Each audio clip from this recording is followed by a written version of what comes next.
o'clock. Do I have a motion to open tonight's meeting? So moved. Second. All in favor? Aye. Okay. Good evening, everybody. This is a meeting of the Finance Committee. Today is Wednesday, February 16th, 2022. Tonight we're going to be having two hearings, one with our Police Department and Department of Public Works. Before we get started, I'd like to say the Pledge of Allegiance. I pledge Allegiance to the flag of the United States of America and to the republic for which it stands, one nation, under God, indivisible, with liberty and justice for all. Thank you. Okay. So as I stated earlier, we're going to have two hearings tonight. We're going to have the Police Department go first, and we have our Police Chief here, Mr. Christopher Richmond, and he's going to present their budget. Good evening, everyone. Evening, Good evening, Chief. Nice to meet in person. Yeah, absolutely. The Zoom thing was a novelty at first, but kind of Yeah, it got old quick. outlasted its novelty. Just want to take a quick couple minutes just in regards to the reserve fund transfer that the committee had approved last week. I know there were some questions that I had talked to Dr. Boucher, had called on the committee's behalf. I answered them. I just want to make sure that it's clear that the initial FY22 budget, I had $7,500 appropriated in for equipment. That money, although hadn't been spent as of yet, that money was earmarked for, as you mentioned, mobile computing and a couple other items. The discussion regarding the speed signs came up throughout the summer, and the board it was at a Board of Selectmen's meeting where we had one sign that we would move around. Well, the board saw fit to purchase two additional signs those two signs would be pretty much permanently affixed on Slocum Street, and we'd still have the other sign to kind of move around to different locations. So the time that purchase was approved, it might be just lack of institutional knowledge on my part on how that works. They appropriated the funds, so I didn't know if they were gonna pay from a fund that they had. I had no idea that that I had to make the purchase and that the money had to come through my department.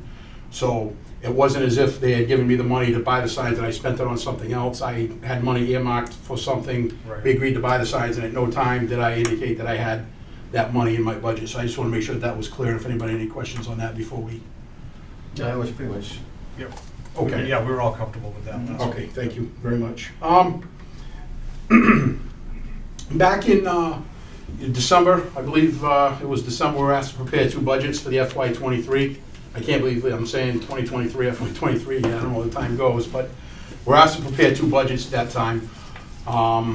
One being a level service budget that would kind of reflect everything staying the same and reflecting cost increases that were anticipated for existing services and agreements and whatnot. And the second being a level service plus budget. So we were required to turn that in the first week of January. In the last couple weeks, really the last week, I can tell you that things have changed somewhat. Some circumstances that I'll get into have changed at the police department. And I submitted an updated budget to the finance department on Friday. I did get a copy to Kathy, which was confirmed in today's appointment on Monday. And I don't know if you have that, but I do have copies. Because it's not significant differences, but there's a couple of things that are in this. I can give you that so you have those numbers. Okay. So I'll give you those packets just so you have, Sure. just so we're going from the same set of. Yeah, to compare what we have in front of us. Yeah, just to go from we're going from the same set of. Just a little packet. I got the two budgets. I got a copy of my the 5-year. Thanks, Chief. You're welcome. The capital expenditure plan there. I got just a copy of that, and then just a 2-page Word document that just kind of. And it's the same thing I had submitted earlier, just kind of justifies and explains the increases in that level funded plus our new restructured budget. So I'm going to go over everything, but you'll have that to read later. As we go through the budget together here, there's going to be a couple of themes and influences that kind of affected how I shaped this budget. Two things I really noticed that I made efforts to improve within the police department, being a public safety 24/7 operation, is I want to try to bring more redundancy and continuity of operations within the police department. Some things I've done in the past 2+ years, I've tried to anticipate problems or knew there were issues and tried to rectify them. Unfortunately, in some cases, some of those issues reared their ugly head, and we had to kind of address them on the fly. So I'll get into that a little bit as we go. The other thing is buzzwords that you've probably heard in regards to police and police reform in the last couple of years is transparency and accountability. It's both between the police and the public, but also transparency on how things operate within the police department, administratively, financially, so yourselves, the Board of Selectmen, Finance Department kind of know where our money is being spent. Obviously, you always know where our money is being spent, but what I've done in the last couple of years is tried to arrange line items, move some money, try to put certain fixed costs together so we can say, hey, this line item, we consistently pay this bill. What I found when I first came in is there were certain items like maintenance agreements for items that we have were being paid from 3 or 4 different line items. And to me, it didn't make sense because these are fixed costs that we know we have to pay, or we want to pay to keep the department up and running. Another thing that's I briefly mentioned was police reform, and I won't get too in depth with it. It's here, and while all the regulations and protocols aren't fully established yet, there are certain things that are going to affect this budget and will affect future budgets in the way of training and administrative oversight. One of the biggest items is traditionally, and I go back to 1995 when I started here, even before that, is the town of Acushnet always had a stable, so to speak, of part-time police officers. When I got on, I was one of 11.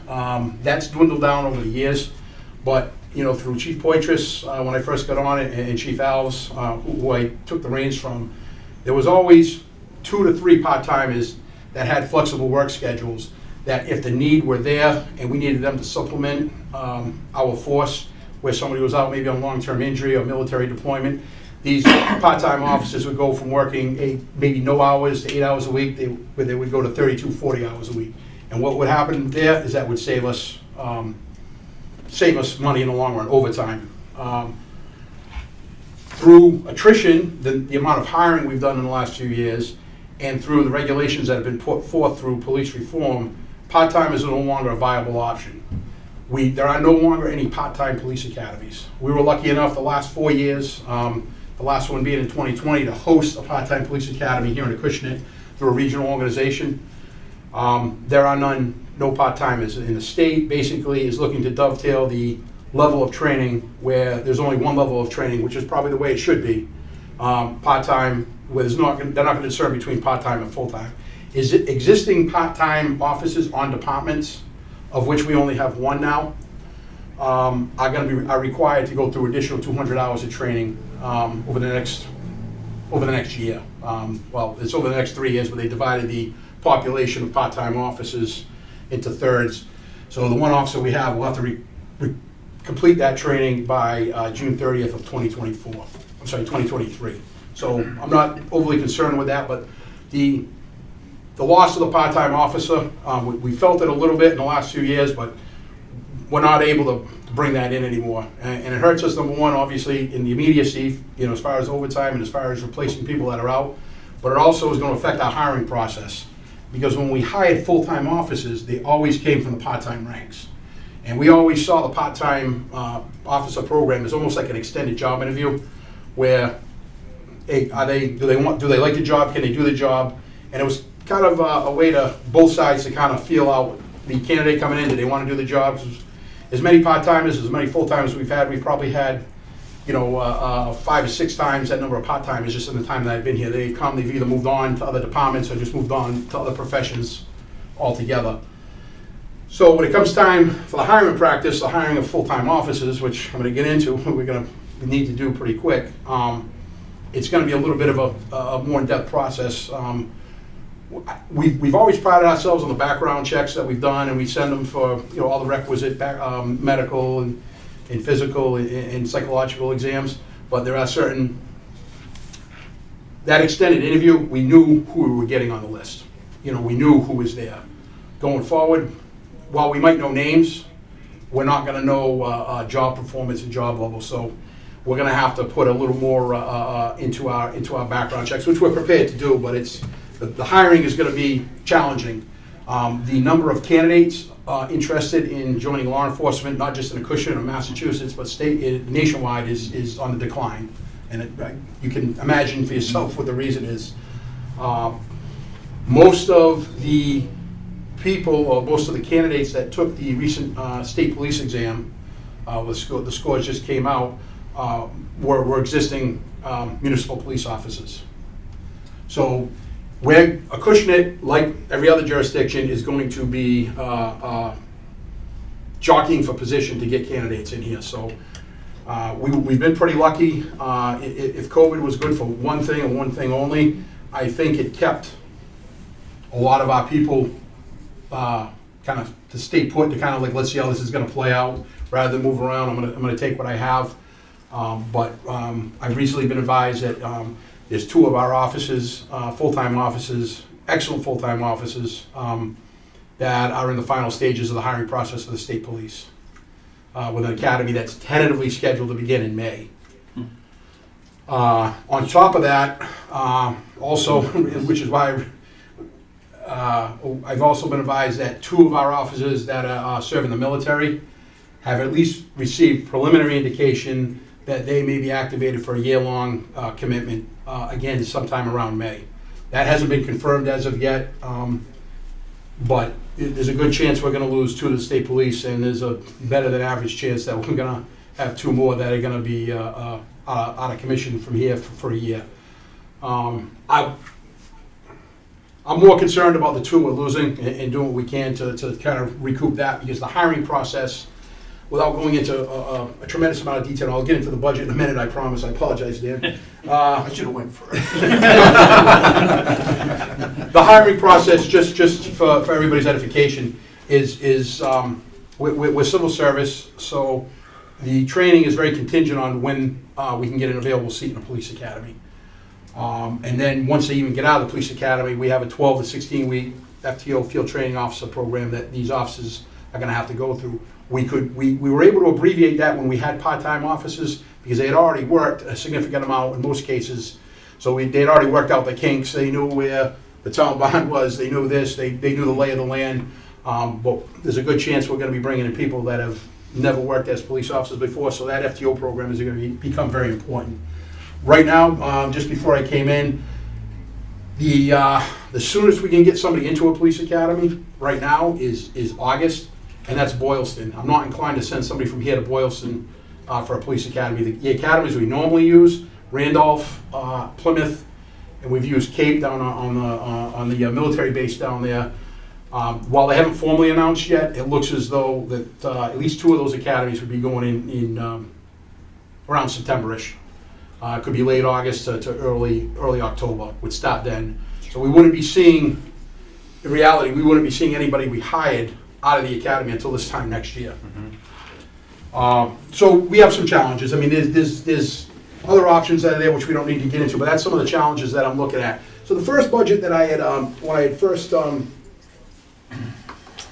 prepared it back in January or December or January, I didn't account for losing anybody. So I didn't actually include any funding for academy seats. So that's probably the biggest change from what may be in your book and what I handed you here. Just to take my glasses off, you can see better without them. If we work off the first page, well, I don't know, which one do you want to start with? You want to start with the level service, and I'll just go through that? Yeah, let's do Okay. All right, so level service, we'll just go line by line. Now, 5111, salaries, permanent positions. The police union is currently, their contract expired June 30th of 2021, so they've been a year without a contract. I'm going to see an increase there.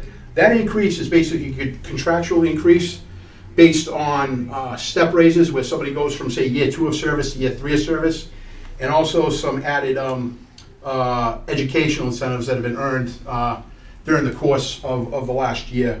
If you notice, the FY22 budget was level funded to FY21 because the understanding at that time was we'll catch up when the contract is settled, which it hasn't been for a variety of reasons. We haven't really got real down deep into negotiations. We had a few sessions in the fall, before the previous town administrator left. And then we just, we thought it was a good idea to wait till we had a town administrator to kind of oversee that, along with myself and Mr. Wona. So we'll be starting up those negotiations again. But the number that you see is about a $37,000 increase. That's due to officers moving up in some offices, not all offices, some offices moving up in steps. As I said, we're a fairly young department. And also a couple of offices earning additional education incentive. Let me see, level service, let me just go down to it. All right, you're gonna see the next one that has a significant increase on level service is 5114, which is the salaries for academy cadets. That would be to basically pay for officers while they're in the academy. That number, $50,000, represents the cost of 2 officers' salary to attend the academy. Chief, just to back you up a second. Yes. The next big increase that I'm looking at is the one right underneath it, is dispatch. Where from 208 to 260, we've got an increase of Okay. 52,000. What am I looking at, level Yeah. service? I'm looking at the wrong page. Yes, what I put there, that's actually probably more intended for the level service plus, I apologize for that. That reflects the interest in hiring a 5th full-time dispatcher. Right now, we run 4 full-time dispatchers in our dispatch center that work a 4-day on, 2-day off schedule. When you plug that on, there's always one of them on. When you plug that into like the grid, there's 2 to 3 shifts per week that are open. Now, what that means traditionally, what we've done in the past, is we've plugged in part-time personnel in there. The lack of part-time personnel, we have one person that's available on a limited basis. We just did hire a part-time dispatcher, but there's, what I'm interested in doing is hiring a 5th full-time dispatcher to fill in those 2 to 3 shifts, and then have that position overlap my lead dispatcher that works the day shift, who is also my records person. Anybody puts in records requests, to allow her the time to do that. And also some other administrative duties. She manages the 911 system and the emergency medical dispatch, quality assurance, and manages their certification. So it would allow her some time. Right now, she's balancing it while she's working, which is fine, but there's some days that she needs the time to concentrate on that. Because, the divided attention, it could be quiet for 2 hours, but then, all heck breaks loose. So the and the other option that we would have is on the 2 days that there are 2 dispatchers working technically, we would have the option of not replacing the first one out, thus reducing overtime. I can tell you the 2 to 3 shifts a week that we've had to fill with part-timers not being there, a lot of times, better than 70% of the time it goes to overtime. So if you have 3 shifts a week that are going to overtime, that's 4.5 shifts, that's almost a full-timer. And it's difficult for us to sustain that. People like to work overtime, but some people don't. So when we get a dispatcher that goes on vacation for a week, there might be, depending on the week, there might be 4 to 5 shifts for them, and then you might have 2 to 3 shifts for this person. So you're taking away somebody that can work the shifts because they're on vacation, but you're also adding to the issue. Officers can work the desk, once it goes through dispatch, but we're also paying overtime for that as well. So if we can get the extra person, again, that's on the plus budget, that wouldn't be on the level service one. That's definitely something that I'm interested in doing. On a much simpler basis, the training on the desk is not quite what it is to hire a full-time police officer, but there is a significant amount of state-required training with classes that aren't regularly given. They're given more often than police academies, but there's about 3 weeks of training. If you could take it 3 weeks in a row, that'd be great, but it's not, because you take one class, you take a test, you pass it, and you have to have your certificate before you can register for the next class. That's 32 hours. You gotta pass that before you can register for the next class, and get your certificate before you can register for the next class. That's 16 hours. And that's before any one of these candidates comes into our station and answers the phone, or That's dispatches an 911 dispatch. This is 911, yes. So if we can get a candidate, get a candidate, that would be, tremendous, because there's a lot of training, and it's difficult. It's a difficult position to fill, much like the police officer. So That's where that, I'm sorry, that's where that increase comes under dispatch, and, you know, I'm clearly looking at the wrong page, so I apologize on that. No, it's my fault. I thought the level surface would have been the front page, but that's, Oh, is it, yeah, well, it's on, yeah, It's backwards. it is on my packet, you know, my, guess my clerical skills are, yeah. I'm sorry on that. Just don't tell us you need another body for that. Yeah. So I think that covers it in salaries, because everything else is like, it's kind of level, because the ASME union, which covers the dispatches, and where the administrative assistant falls, that's all still in, they're being negotiated this year, so all that state longevity I adjusted based on the years of service, of what we anticipate paying out. That's a flat fee, that's easy to calculate, so that's why that came down a little bit, not much. Getting under expenses, the first one, 5191, that's academy expenses. That's the cost of the academy. The academy fee is between last I checked, was between $3,000 and $4,000, depending on the academy. We're required to provide uniforms, equipment, ammunition. Now, in the past, we'd get off a little bit cheaper, because if they were part-timers, they would already have most of their equipment, because they would have been working shifts and details, but we have to supply, you know, the duty belts and things of that nature, vests, and that's based on numbers of the people that we've sent to the academy most recently in 2019 to the full-time academy. Clothing allowance stays the same, that's kind of contractually determined. Energy, slight bump up there based on past year's usage, that's gas and electric for us, stays the same. The next big one you're gonna see is building and grounds. That jumps significantly, and I can explain to you real quickly why.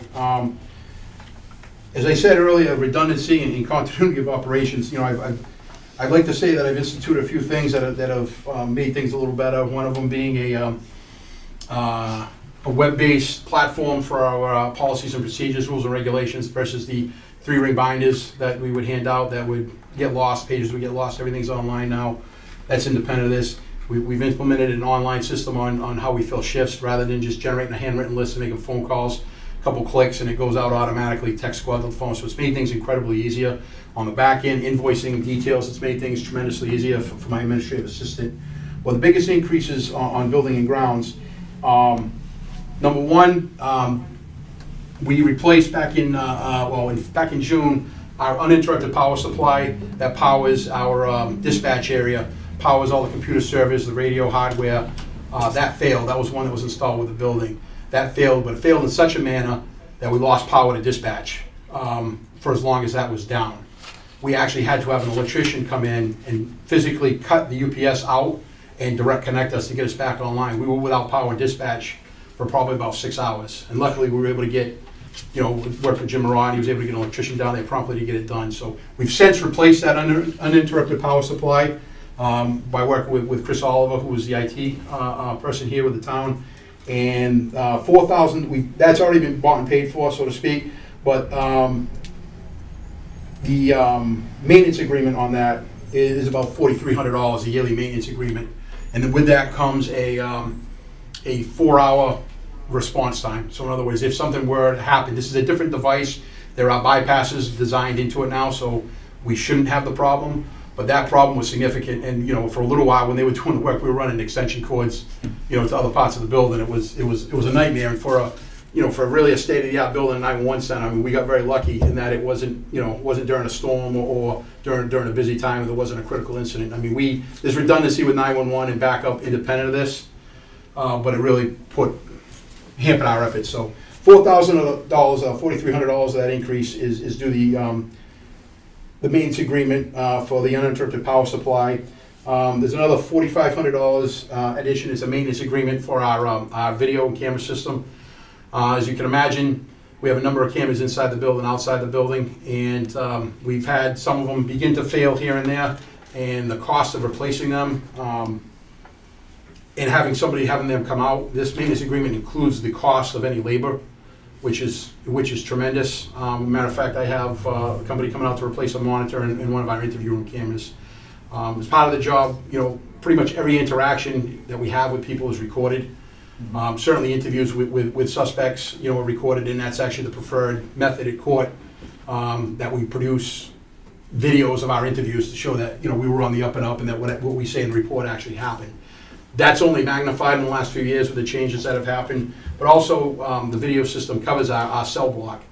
From the minute somebody is brought into the garage, to the sally port, and the entire time they're there, it's recorded 24/7, and we maintain those for a period of time. So it's actually very protective of us, and, against accusations of things happening. I mean, there's been instances in the time that we've been in the building, not necessarily into my watch, where, somebody is, intentionally whacked their head, on a window, or, to try to make themselves bleed and try to blame us, but we would have everything on video. So in that sense, it's been very, it's a small amount, well, it's not a small amount of money, because I pay my bills at home, but for in the big picture, that a year, we're probably gonna spend, without renewing licenses, this includes some licensing renewals as well, we're gonna spend over that, just in labor on some of the jobs that get done. So that's why I rolled that into this. It's something that's desperately needed. The biggest increase is I actually included about $9,000 for custodial services at the police station. When we moved from 130 Main Street to 64 Middle Road, the current vendor that does the janitorial services for the town, continued doing the police station. It's my understanding from speaking to him and speaking to Ms. Julie Hebert, previous town administrator, that his fees did not increase significantly. It seems as though he is doing our building for nothing. And I respect him, he does good work when he's there, but other than the schools, we're probably the busiest building. We are 30 people, 24/7. Some of the people we deal with and we end up in the lockup are not the most responsible people, so to speak. So what this reflects is getting, I spoke to him, is to get somebody in there twice a week, like a Monday and a Friday, a Sunday and a Thursday or something like that, to do, to take the trash out, to sweep, to clean the bathrooms. I can tell you, in the last 2 years plus, we've picked up the slack. No one at the police department, myself included, is above pushing a vacuum, mopping a floor, cleaning up a mess.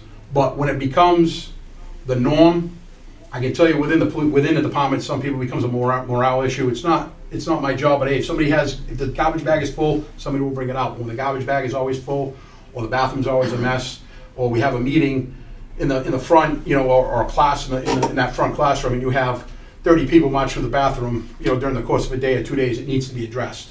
And that's where that number comes from, would be to enlist the janitorial services in the building to get, because with COVID, he would do some cleaning, but we had a cleaning schedule.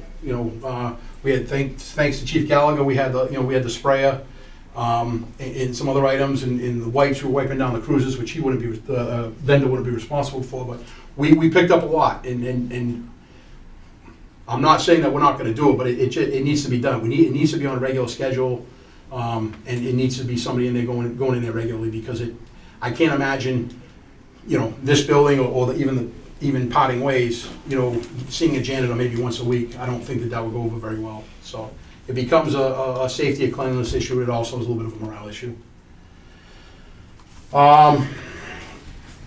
So, let's see if there's any other big increases there. Software, any increase to software is contractual based on increases in the software we use, whether it be our records management software, the software we use to manage our policies and procedures, the detail software. Those are probably the biggest ones. There's some other smaller ones, but that number, and it also covers money for incidental IT work during the course of the year. We have a vendor that comes in and charges us per hour, or it's authorized to come in remotely to troubleshoot some areas. It saves us some money on somebody actually responding. We're having issues with workstations or with a server or something. We work with them. I mean, it's not a like a retainer. We don't pay them the entire money. We just pay them hourly as it goes out. And what I did is I just basically took the average amount of hours over the last few years and just, figured we'll just stay consistent with that, because we've been with the company since probably, they're a local company. We've been with them since probably 1997, 1998. We've got a very good, relationship with them. So that would be the increase of the software. Telephone is a slight increase of about $1,100, and that has a little bit to do with the regional radio network that we participate with Fairhaven and Mattapoisett. We're on the same radio frequency. We went through an upgrade a couple of years ago, and the final part of that upgrade was new mobile and portable radios that we purchased this year, with money from town meeting. Some of the sites have old copper wire, telephone wire backup, and this was to put like a T1, like an internet connection, a better connection, because what would happen when the copper eventually would break down, the phone company was having difficulty finding people to work on the copper, their own people. They were actually having retirees on retainer to come in to work on, not just our copper, but other copper. So there's a line being replaced, and that would cover our share of what it would cost for the monthly fee. Training and testing on this budget, the level service budget stays the same. Most of that money is actually earmarked for 911, required 911 research training. Officers and dispatchers are required to take 16 hours of continuing ed every year. And those classes cost money. When you extrapolate it over the number of people that work there, that takes up the fees take up pretty close to that amount of money, probably about 11, 12 grand. Normally, in the past, we've gotten a grant that covers the training from State 911. We're entitled to it this fiscal year that we're in. We're going to apply for next fiscal year. We've gotten pretty much consistently the same amount of money that covers most of that training. But I was advised just a couple weeks ago that the State 911 is changing their formula as to how they divvy up the money that's there. They haven't said if it's going up or going down, but I'm going to tell you, if they're telling you they're changing the formula, I'm going to say it might go down. That being said, I'm not 100% sure. We might be okay for 23, but I'm not sure. But I kept that the same for now. Office supplies, just to reflect some increases over the last couple of years. Other supplies, 5580.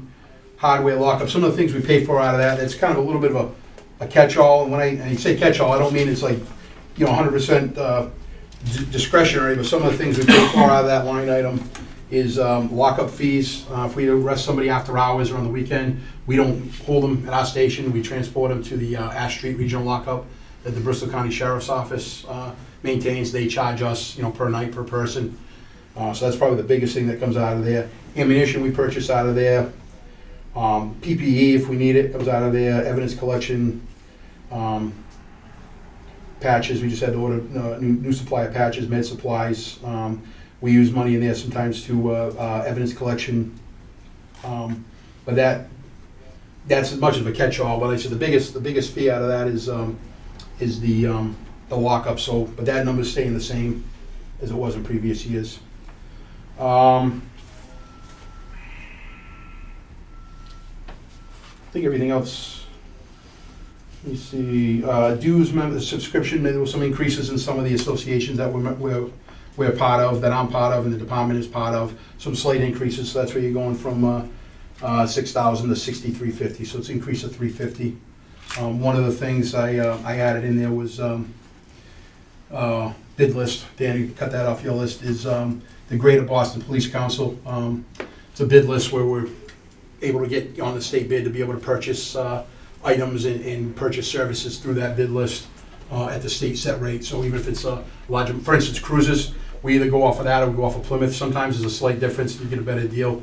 So that's the biggest increase right there. Probably that, just adding that new bid list to become a member of that. Vehicles, you see a slight increase over last year. That's going off the state bid list for 2 cruisers and upfitting. Are those hybrids? They are not. They're not. I've been reluctant so far, at least for a frontline car. I thought that was gonna be a mandatory thing. There was some talk about that, but I'm not sure, and I hate to say this and blame COVID, but there was some talk about that, but it hasn't come to fruition yet. That's good. And the other thing is we've gone from Fords to Dodges, and this would be the 3rd Dodge purchase we've made. Knock on wood, the first one that would be about 2 years old now. The only issue we've had is somebody hit a deer with it. Whereas the Fords, we were consistently having issues, water pumps, and not so much the item, but I'm not a mechanic, but I understand it's not so much the item, it's the labor to get to where they position some of these parts that we need to replace. There's no room. There's no room, and they're taking the whole engine If apart they to get get to to it. replace the water pump. So we've had very good luck with the Dodges. Is that taking into account the increases of the vehicles that's going on? Yes, this is actually, I got a quote from, Is that yes, the- yeah, this the- is, the yeah, little this is, one? yeah, this is, it takes into account that, because that's, not only is it, there's some cost increases, which, to be honest with you, looking at, as a private citizen, looking at shopping for a private vehicle and the cost, and then looking at this is, I don't see this as that bad. At one time, it was really bad, when you looked at it, but I find this is, for what we're getting, it's pretty affordable. And that's outfitting it? Yes, it is. And the biggest, Radios? yeah, we take the radios, we just bought new radios, so the radio comes from, the radio is the only thing that comes from the old cruisers to the new ones. Because we're transitioning from Fords to Dodges, there's a little more of a cost here because we're getting like the cages, Different parts. some of the consoles and things of that nature. But when we made the switch to Dodge a couple of years ago, Ford was changing the configuration, so we were gonna have to pay for that anyway with Ford. The other thing we went from a larger dealership out, maybe out toward Worcester Way, which was probably the biggest dealership in the state for state bid stuff. And we got a little more local into Raynham, in Central Dodge and Raynham, and we've had very good luck with the workmanship and both between their workmanship and also the upfitters. It's two different. They get the cars and get them outfitted, and then the. What happens to the cruisers you're taking out of service? Last year, we, EMA? yeah, I would say, the cruisers, we just took 2 out of service this year. Well, with the 2 Dodges we got this year. We traded one in, got minimal amount, and the better of the 2 went to EMA. And, we talked to, traditionally, we've done that, but, with the town, with the building department, but with them going to the electric and the hybrids, that there really hasn't been that demand there within the town, because at one time, you would see a number of, former police cars driving around. So depending on the temperature of the town, I would always offer it up to a town department. Because it's gonna be I think that vehicle is worth more to EMA than it would be, we're gonna get traded in with 110,000 miles, so. Snow plows on. Well, it's funny you say that. They got the power. It's funny you say that. Maybe next year. Maybe we'll get a pickup truck next year. That'd be cool. Depending on where we are with my cars, I would do that. Put a plow on it. I'd probably, you might want to probably cause more damage than it'd be worth. But anyhow, so that's the cost of the vehicles and the equipment on this level service stays the same. The level service plus, I think I covered most of the stuff here, but I'll go over that. Level service plus was the biggest increase in dispatch was, as I already explained, was adding the potential of adding the 5th dispatcher. Academy cadets, worst case, well, it's not necessarily worst case scenario, but this would be adding 3 instead of 2, so instead of 50,000 there, we got 75,000. Academy expenses increased appropriately.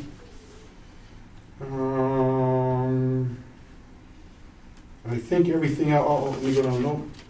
Training and testing for 2 reasons. One was possible anticipation of not getting as much in grant money back from 911 to be able to handle that. But also, we're a young department, we need to get guys and girls trained appropriately.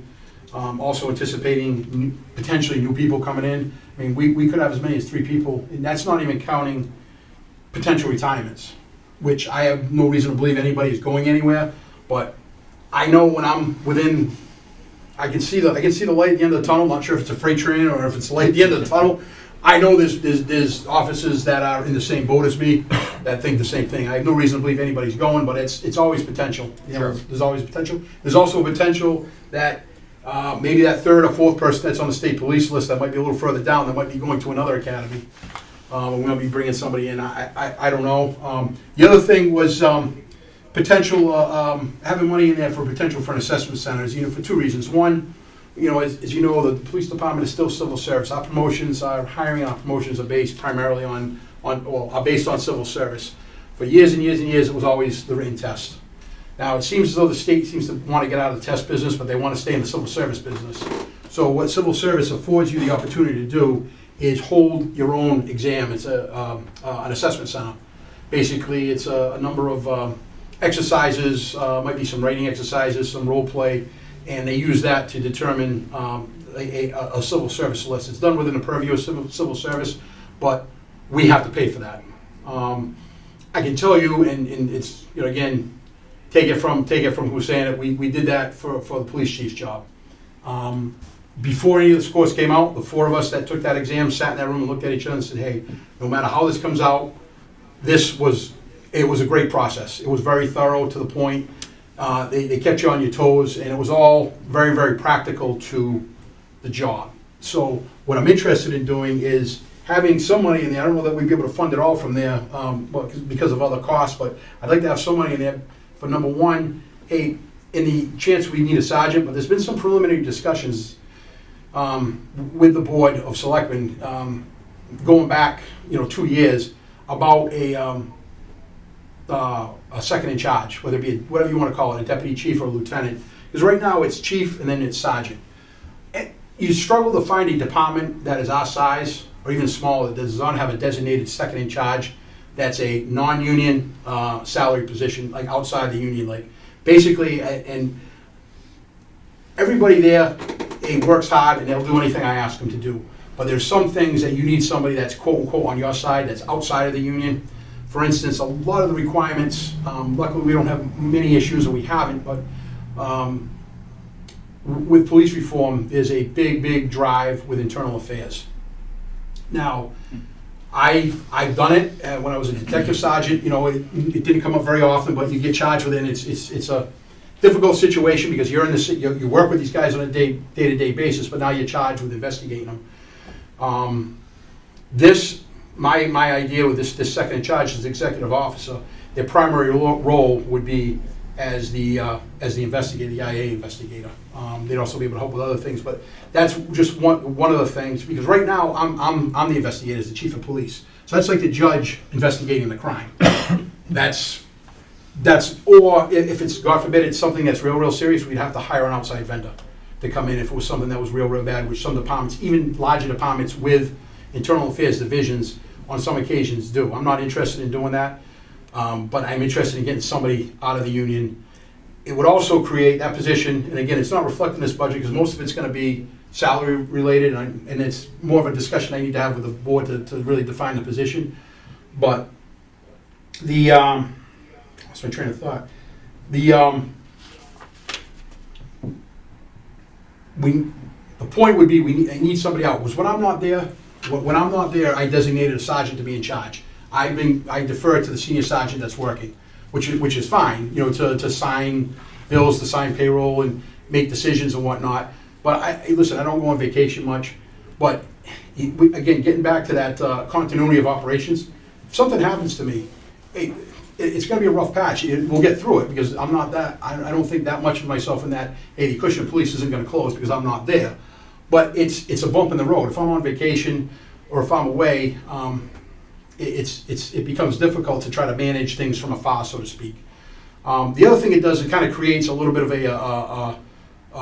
a ladder for younger officers to be able to aspire to, because we're a small department. And straight up, the reason why we're potentially losing the 2 officers that I won't mention to the state police is not because they're not happy here. I shouldn't say that. It's not that they're miserable here. It's opportunities. Mm-hmm. We're a small department. They recognize that. There's not a lot of opportunities.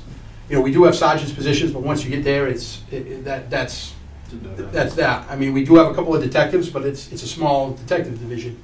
It's not detective position. The detective sergeant, detective that are in there perform very well. They do a lot of work, been to a lot of training. It's not something I'm gonna rotate every 3 years to put somebody else in there. Same thing with the school resource officer.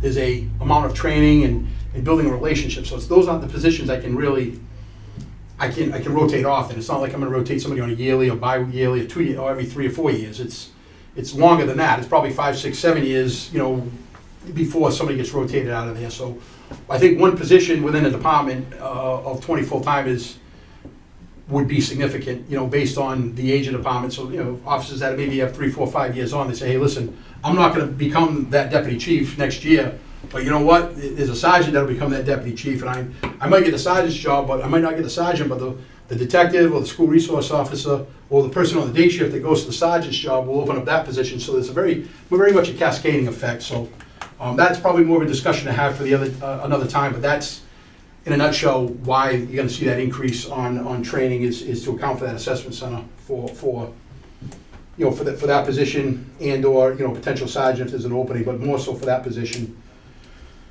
And travel and seminar, there's an increase of $2,000 there, which would be, I would say, tied to the training for a second in charge. And I think that's pretty much it on this. Oh, and equipment, I'm sorry, I keep showing myself equipment. I doubled the equipment line item, frankly, because $7,500 doesn't go a long way. There's a number of things that we need, and we use that equipment line item, right now, ironically, we started a conversation with, the reserve fund transfer. We use that for items like, if we need, repairs to firearms or holsters, lights, we have sights, tactical sights on some of our weapons. We've started rolling out additional protective equipment for our officers and the cruisers, ballistic helmets and really heavy-duty vests. Everybody has a concealable vest that we get paid for through grant money, but these are external vests that go on over. God forbid you have an active shooter situation, the officers are properly equipped. We were lucky enough to get some money gifted to us in the last couple of years. We had a little bit of money left in the equipment line item, and we have just about, we got maybe 2/3 of the cars done to put what they call an active shooter kit in there, and I'd like to complete that, and that's where some of that money would come from. The other thing, pending negotiations and conversations with the union is, and I'm embarrassed to say this, we're lagging far behind this, especially given the region we work in, is instituting a Narcan program for the officers. Surrounding police departments have it, Fairhaven has it, Dartmouth has it, New Bedford has it.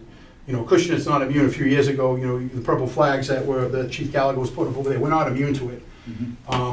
It's something that obviously we're going to negotiate, but just informal conversations with members of the union is if I can get an item, if the option is I can get an item that's going to alleviate me having to do CPR on somebody for 15 minutes, 20 minutes till an ambulance comes there, if an ambulance is coming from out of town, because there's been a number of instances where that's happened, where the ambulances are tied up and where we're there, we can save a life, or save a life with it, bring them back, then let's go from there. So that's some of the things that I'd be looking to pay for out of equipment with that equipment increase.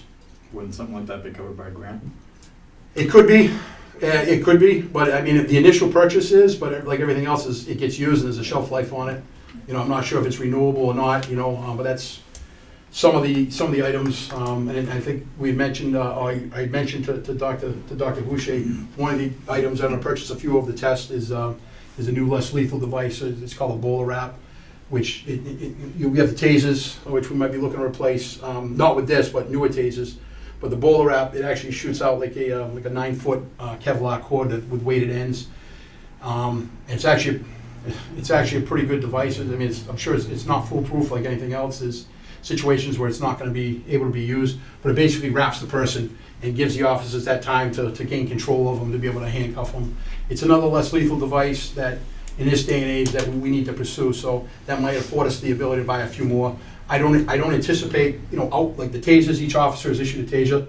I don't anticipate these probably be more issued to cars or put in cruisers. There would be no need for, in my mind, there's no need for 25 bowlers, but if we had them in 5 or 6 cruisers, it would be another tool that'd be available to officers should they need it. So that would be another item I'd be looking to buy a few of them out of there. So, this first group works out with the test.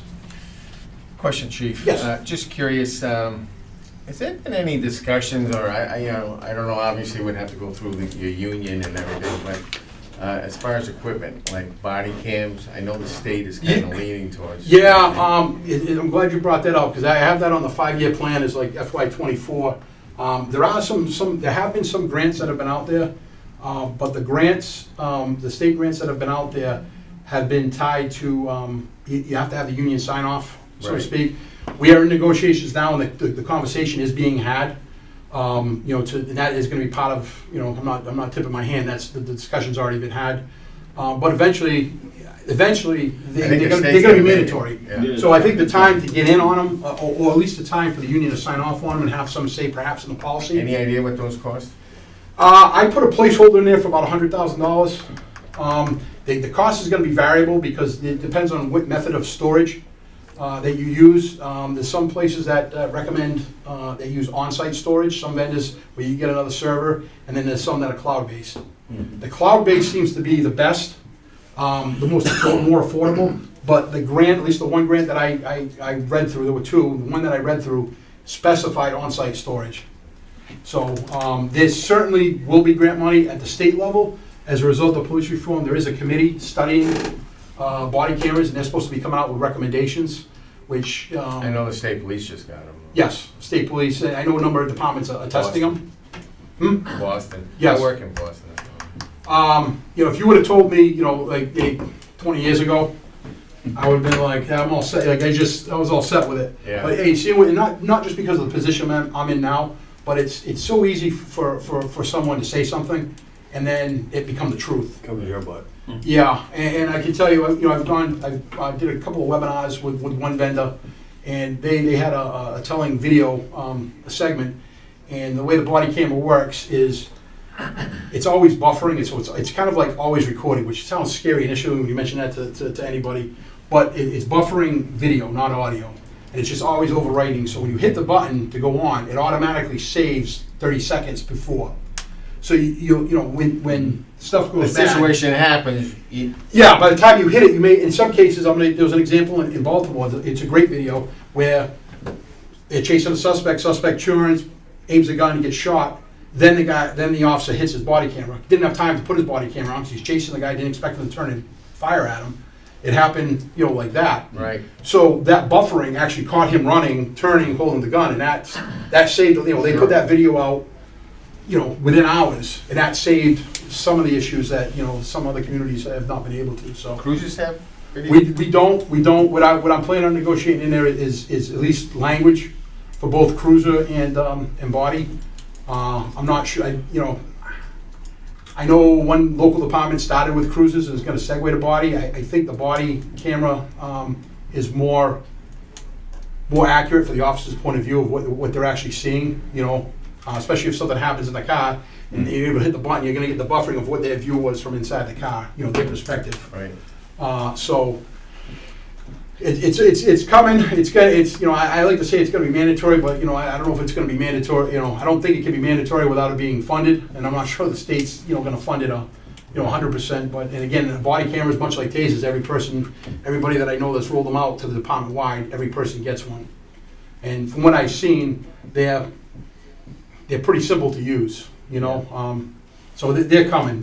You know, that'll probably be an FY24 thing, but I'm hoping we'll get the sign off from the union, and I'll be able to pursue some grants, and maybe won't even have to come back or put an article on there. But they're coming. They're coming. I'll see them in my time. Yes, sir. Is that kind of tied in with, you know, this talk about qualified immunity issue? Is that like the body cameras? Would that be like a protective mechanism for the officer in a case where It's definitely, you know, somebody's going to pursue some kind of lawsuit against them? it's definitely gonna help to have that perspective and see what's going on. The qualified immunity thing is gone back and forth, and it's ironic because, not to give the history of it, but it's ironic, like in Minnesota, where everything happened with George Floyd, you know, 2 years ago.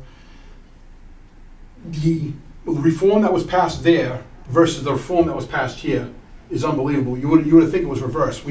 The regulations that were instituted here weren't even instituted in Minnesota. So say what you want about how they were instituted, but back to qualified immunity, initially they wanted to take it away, but I think once they started realizing what the concept of qualified immunity applies to EMTs, it applies to firefighters, it applies to public officials.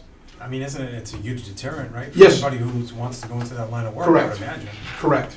Because if you don't have that, qualified immunity is not going to protect you. If you go out there and somebody mouths off and you haul off and smack them, just because you want to smack them, qualified immunity ain't going to protect you on that. Right. You know, it's going to protect you from more of the lesser, I won't say frivolous, but more the lesser things. If you do something wrong, if you do something clearly wrong, it's not gonna protect you. Nor is a union contract or civil service or anything like that. If you do it wrong, you're getting, you're gonna pay the piper, civilly and criminally and administratively, so. But it would definitely, the body cameras would definitely be a step in the right direction. There's also outfits where, if you can have a device, a sensor tied to the holster of your sidearm or the holster of your taser, where you take that, it automatically goes on, so you don't have to worry about pulling your taser and then hitting the button. So there's things like that are all tied together with a couple of the larger vendors. So in a nutshell, they're coming. They're coming, that's all I can say. One last question, if I could. Yeah. I know you talked about, and touched a little bit about the small town police department and some of the morale issues of movement. I mean, that seems to be a recurring theme, I think, in the small town. It is. Have you ever, and I know being on this committee, the finances of these things are obviously the driving point, but have you ever given any consideration or any thought within the department of bringing in like additional divisions, like a canine unit, or say a commercial vehicle inspection unit with all the commercial trucks? Well, what we've tried to do with the people that are there is try to offer opportunities. The regional law enforcement council that we're part of, SEMLEC, it's a regional 27 area police departments that maintain a SWAT team, motorcycle unit, a search and rescue team, critical incident stress management team, communications team that comes out. Like if we had a bag of mess here and we needed to call in the SWAT team, we would call SEMLEC. And it's made up of individuals from different departments that train regularly. We have one member of our department that's part of that team. What I've tried to do in my brief time in COVID is kind of put a damper on some things, is trying to get offering officers to be involved. For instance, we had a long-time officer retired, Jimmy Costa, retired last summer. Used to ride the motorcycle. Last couple of years he hadn't. I put it out there, hey, so now we have an officer that went to motorcycle school, is now part of that motorcycle unit. They go to training once a month, and then there's periodic call-outs, whether it be parade control or things of that nature. So what I've tried to do is offer those type of opportunities, Yeah. that are outside the department, because I don't know that we'd be able to support like an entire unit. When we're fully staffed, we're able to, I've been trying to get an outreach group off the I'm just ground. thinking, morale, like you Yep. had said, One of the things I do try to do is as far as detectives, like when there's a crime that requires significant follow-up, is the division keeps that officer involved. Like the officer who took the initial report, he doesn't just write the report and put it in a box. If and when that comes to a point where they need to interview additional witnesses or do a search warrant or make the arrest, they make every effort to involve that initial officer. So there is some. right? Bike unit, we have some officers, we just bought bikes with a grant last year, sent officers for bicycle training. I mean, we haven't really had opportunities to use it. I think we might have used it at the, couple of them on the bikes at the Halloween parade and Get the horses. car cruise, just on bikes, just to kind of get my idea would be, hey, at Pool Park, when you got, at a tournament weekend, when you got 4,000 or 5,000 people there, or over the weekend, coming through the park, have a couple of officers on the bikes there, try to offer them, and there is a bike unit, but trying to get people interested in the bike unit within SEMLEC is in transition. So there are opportunities. Granted, it's not within the police department itself, but it's, there's a dive team. If somebody is a diver and wants to be a member of the dive team, we'll allow them to. It's just the opportunities. Those opportunities. Like I told one of the officers that's looking to go into the state police, I'm like, hey, at the end of the day, you're probably not going to ride a horse every day in Acushnet during the summer, and you're not going to be in a helicopter. You know what I mean? And it's a very frank conversation. Like, I say it tongue in cheek, and the conversation both sides with the officers are interested in going. They say no, they're young, they're out there, they're proactive, they're stopping cars, they're doing the right thing. But they want more. Like everybody goes through that when they're younger. Sure, I mean, yeah. if we could flash forward 5 years, I think they'd be all set. But they're young, they want to work, and and everybody's at different levels in their careers. It's just we have a young department, and those officers are looking for those opportunities. Yeah, I was just thinking different means, keep their interest within the town. Yeah. Just to piggyback on, I'm sorry, I didn't mean to No, interrupt I'm you. done. If you ever do decide that you're interested in pursuing a canine, I work with a foundation that actually donates partially trained canines to police Okay. organizations. So I can assist with getting a dog donated for you guys. I appreciate that. I appreciate that. We have a pretty good relationship with the Sheriff's Department, Bristol County Sheriff's Department, and I know they run academies, and I know, they run training regularly. They've done their training in Acushnet. They've got the COVID dogs going to the schools and whatnot, but just the regular tracking dogs, they're in Acushnet fairly frequently, behind the cemetery, behind the school when school's not in session, Lake Street, Polk Park, things of that nature. My concern, though, is as much as I would love that, is I'm concerned with the potential departures in the next 4 or 5 months. I'm not sure that we might have a dog, but nobody to take the dog out. If you know what I'm saying. I do. Just putting it out there to keep. Yeah, in mind, because that's that's on getting a dog. yeah, that's been brought up. It absolutely has been brought up. And there's also a canine. If we were to get a canine, there's also a canine unit within that Semlec organization that person, in addition, where they might not get the tracking and the work and Acushnet consistently, that they would be able to, if activated, to be able to go with these other jurisdictions to get the, not practice, but get the experience of working and doing those types of things. So I'll definitely keep that in mind. Yeah, those COVID dogs are pretty amazing to see them in action. Yeah, They do the testing and stuff, and they come in and they go right to it, and you're up, and it's like, yep, got a hit. crazy. Amazing. So Chief, it sounds like you're gonna need a minimum of 2 cadets, right? As of right now, I mean, if something, if somebody's mind gets changed or somebody doesn't make the cutoff because of numbers, where they can only have a certain number of seats in the academy, I'm not gonna put on, in a perfect world, if we didn't lose anybody, if I were appropriated the money and we didn't lose anybody, I'm not gonna spend the money, because that money's earmarked in my mind. I'm not gonna say, hey, I'm not gonna, let's add 3 more people, because I wouldn't have the money in salaries, because I'd be paying their salary, once they got out. So at minimum 2, worst case, it would be 3. My hope is that somehow on our list, there is somebody that's academy trained, full-time academy trained, and that would consider coming over via the list. Being civil service, there's a such thing as a lateral transfer between civil service departments, but given the circumstances of not being able to hire people or not being able to get candidates, very few departments are signing off on civil service transfers. Like, if this were 5 years ago and somebody wanted to come from Fairhaven here, and they were a good candidate, Fairhaven, because we've lost people. We've lost people just before I became chief. We lost an officer to Taunton, civil service transfer. We signed off on them, and Taunton took them, welcomed them in, didn't have to go through a list, didn't have to go through an academy. Unfortunately, we've always, when things were good and laterals were frequent, we were always the department that were losing people, because they were going to maybe larger departments or better paying departments. Going to Easton, going to Quincy, going to Taunton, going to Somerset, over my time here. Is there a residency requirement? When you take the exam, the initial exam, you get a residency preference, but you don't have to be a resident to live. Like, as long as you lived in town for a year prior to taking the exam, you're not required to live in town once you become a police officer. Although a lot of officers do. If they don't, they're hop, skip, and a jump from the line. Which is question, Mr. Kelly? Mr. Chairman, comments. Quick comment, qualified immunity disappears, the insurance budget will take off like a rocket.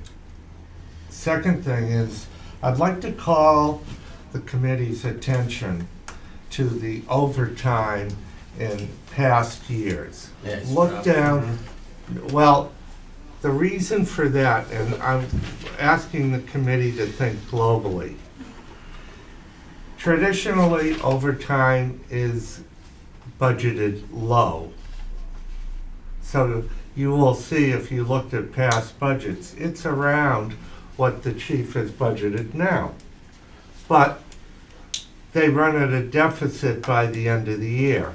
And then you transfer from other budgets when you're allowed to in May to take that up that slack. Isn't that true, Chief? Yeah, usually, like, for instance, like last year, I mean, there were some of our line items, our salary line items, for instance, dispatch, because we didn't have full-time dispatches for the entire year, so there was some money left in that dispatch. So when finance, when we were closing out the books, money was transferred from, the leftover money from that was transferred into overtime. We get money usually in June, that'll be sent over from the school for their portion of the school resource officer. So those numbers all end up going into overtime. But the overtime budget, the number that's there is there's really never been then I can tell you how basically we went from going back a few years, went from 400 to 200 was the town made the commitment to hire an extra officer, so there'd be an extra officer on 8 to 4, an extra officer on 4 to 12. So we wouldn't replace the first person out and thus reduce overtime.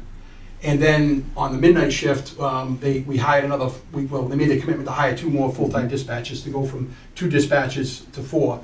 So the way the budget, my understanding was before my time, is they took $200,000 out of overtime, put that in regular salaries, and then added another $100,000 to the dispatch line item.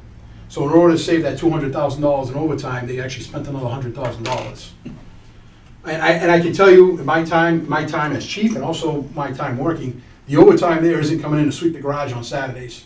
It's putting the minimum amount of people on the street, or in the case of the blizzard we had a few weeks ago, putting extra officers on so we'd be able to respond. Wasn't there an issue where the officers were filling in more on dispatch? That was part of the plan, the thought process, and I think there might have been couple of administrations ago, there might have been a thought of perhaps going regionally in dispatch, like going to a regional dispatch center where we wouldn't answer our own calls. But there's not going to be a cost savings there because most of the departments that save money there, they have 2 or 3 dispatches on, but they still have 1 person in the station. Like, I'm not going to shut the doors at the Acushnet police station, where we're located, where somebody knocks the door, rings a bell, and somebody in Duxbury answers the phone, and then I got to call an officer in off the road to find out what the problem is.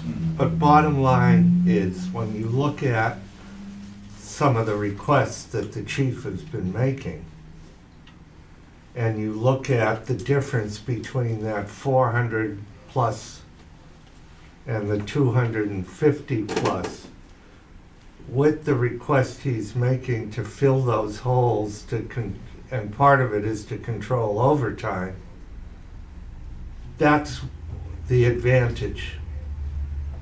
You're sitting there in years past with 447,000 in overtime. Quick math, he's looking for 165,000 in some of these asks.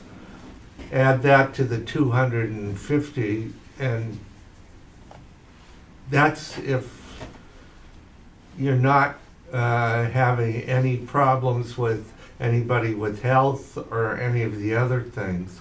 So it's a wash between the transfers, and as you folks know, you're asking for level fund with a lot of the departments. So that means at the end of the year, there very likely will be less money to transfer from other places to fill the holes we would have. So if you can consider filling some of the holes now, it is an advantage as far as the manager is concerned to have that surety. Thank you for that, and we'll definitely, take that into consideration. Any other questions? Does anybody on the committee have any other questions for the chief while he's here? Anybody on Zoom? Sue? You good? No, I think I'm good, Mike. Okay. I'll extend the same invitation that I've extended the last 2 times that I've come before you with budget proposals. If any one of you have questions or concerns and want to reach out to me, individually, come by the station, and be more than happy to explain things in more detail and just maybe, I know I went into a lot of detail, sorry Dan, tonight. This was a short one. Dan's about to pass out over there. I can feel his daggers. No, in all seriousness, though, if somebody wants to reach out, reach out to me at the station, we can set a time, you come in, I talk on the phone, or just come in and talk and go through books and pull out budgets and just kind of show you how we do things. Thanks. I just extend that's the invitation. Thank you. I don't think Dan's gonna be plowing in the police station now. Dan's looking at the clock saying, I would have been out here 45 minutes ago. Yeah, and he's the guy who gets up earlier. This is past my bedtime, that's why. All right, everybody, thank you very much. Thank you, Thank you. Chief. Appreciate it. All right, next tonight is Dan Menard, head of the DPW. Here's your- Yeah, oh, thank you.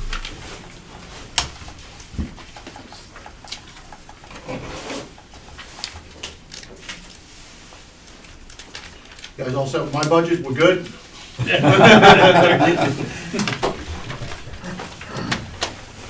right.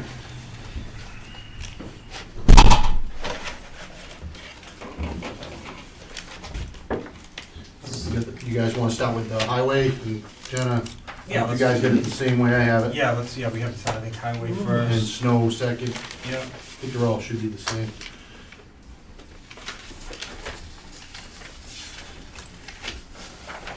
We kind of want to just scan through just the increases and the two salaries. One is for the clerical and one is in the water department, actually. So then we're just contractual step raises that they have.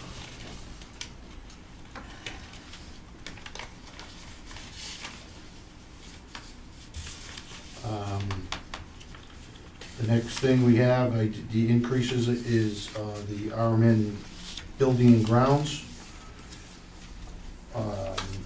which is, if you can see, if you got the back years spent past, it seems like, I don't know, the cost of everything, and it always seems like something happens at the building. This year, I'm gonna be probably low again, because the burner on the furnace just went on us, so it's kinda, he put it together, so I'm waiting for a new one, so that's gonna be like $2,500, so, you know, that's why I increased that line. Yeah, quick question on energy. You've kept it the same with, even with the huge increase in cost we've had? How is that feasible? Well, that seems like if you look in the past, I mean, it went down actually, and we've been kinda at that 12,000 there, so it really hasn't, mine hasn't changed, it really isn't, I don't know, it went down, I think, when, we went kinda green there, and something happened with the lighting and all that stuff, so we got a little better discount on that or something, so that's, the bills we had, we didn't have to increase it, so we're right there. You know, So it you're hasn't- confident that the 14 won't change this year? Yeah, I think we'd be good with this year, yeah. It's been staying in that thing, so, you'll see, the only one I'm really not confident in is gasoline, which that's one of the increases that's up, and, we went up 20,000. But, you know, that's gonna be pushing, it's gonna be right there, I'm thinking, you know, if it keeps increasing, that ain't gonna be enough. We're kinda right now, what we're spending a month, it's roughly like $6,000 for fuel, for our gasoline, and we do like every other month for diesel, and it's similar, same $6,000 roughly. So that's twice you know what I mean, every other month we do diesel, so. And that's covering it the whole town. So, again, if it stays where it's at, we're gonna be good. If it goes down, we do better, but that's, right now, I don't know if we're gonna be able to make it with 100 even this year, so it's gonna be real close. I think that was about it on the, Equipment? The oh, equipment? R&M equipment, yep. And that's a totally increase, like seems like every part, even, you know, filters and everything's increased dramatically on that. The other thing is some of the equipment, some of the older equipment went, we had a turbo going in international, and stuff like that goes, it's $3,000. And then, you know, you bring them out to the dealers, and some of the stuff we can't do in-house. Most of all the service we do in-house, oil changes and stuff like that, and like you even get a kit for one of these machines, $400 or $500 just for, you know, a set of kits, a set of filters. You know, we give you oil, hydraulic, fuel, and air filter. You know, so the kits we buy and do that in-house, but like some of the things like the turbos and stuff that blow, we can't do that, and a lot of it's computerized, and they have to set it with their computer, and we don't have none of that type of equipment to work on them. And every time you call John Deere or something like that, they come down, it's usually $8,000-$10,000. Currently, right now, our excavator's down.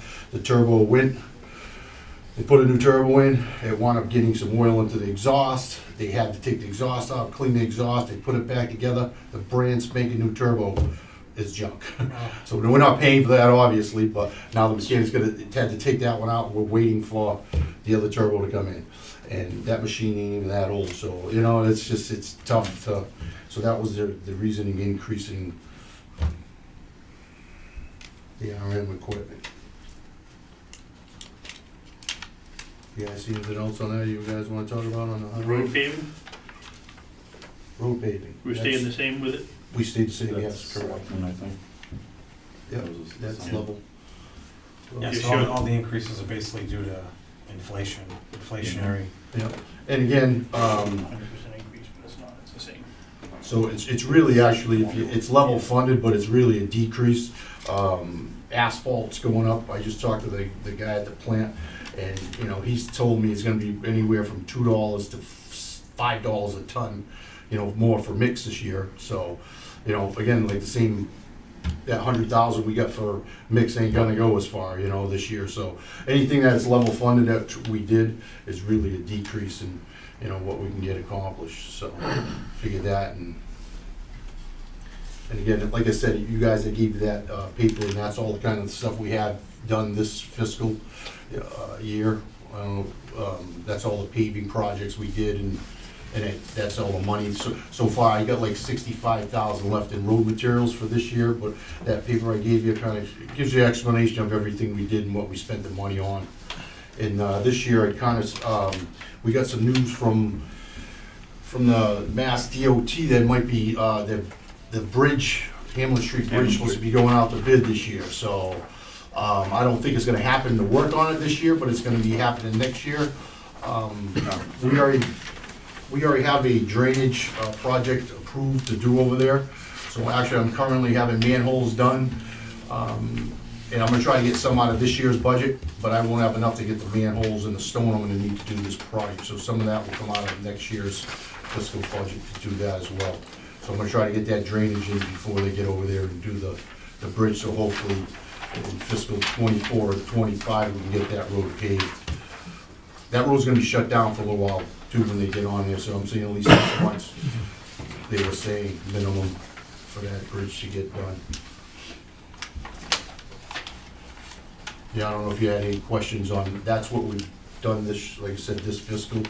You guys looked at that quick, and then, like I said, you see the 100,000 we had in paving them and the projects we did with it. Which was roughly, like I said, that 100,000 was probably a half a mile worth of asphalt, and that's just materials.